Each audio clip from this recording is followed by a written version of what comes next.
this is a bigger trend. Australia seems like, and RE Safety Commissioner Jelena McGrant, she's American. She has links to America. Right.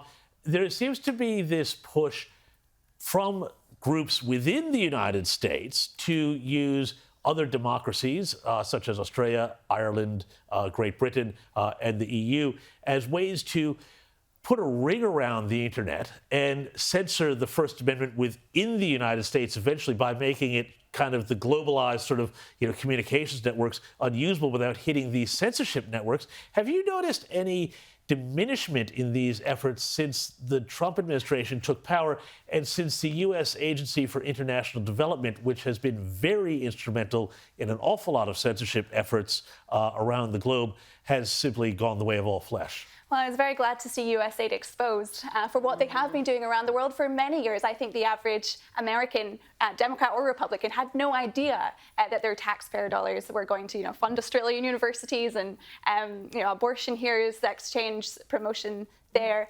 Unbelievable. Transgender operas or something. Wasn't it in Eastern Europe, I believe. Place. That's right.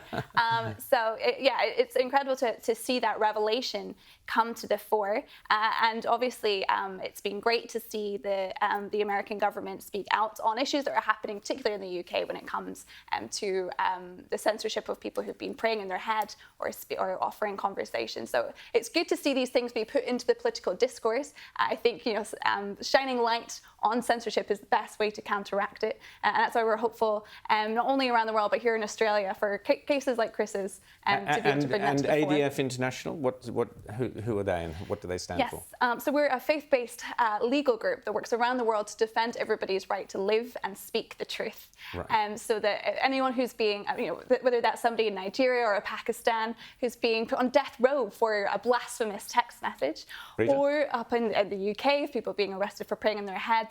We've got a Finnish politician who is on criminal charges for tweeting a Bible verse in 2019. No. So around the world, we're seeing this trend, whether it's from the East or from the West. Hate speech laws, blasphemy laws, different consequences many times in different countries, but same substance, saying that you cannot go against the dominant narrative. I would even go as far as to say the dominant religious narrative of the day, whether that's in the West in the kind of Church of Woke.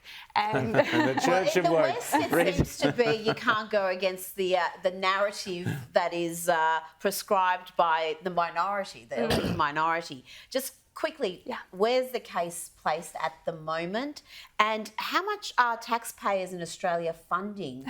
Because I didn't sign up for the E-Karen to be fighting these cases, and we're funding that, and I would imagine it's not cheap.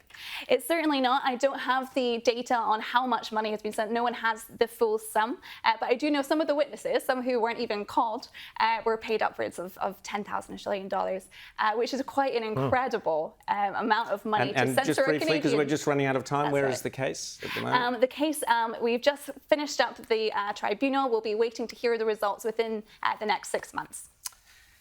Well, good luck, Lois. That's Lois McLatchie Miller there from ADF International. Thanks, Lois, for coming on, and good luck. And say g'day to Chris from us out there with your billboards.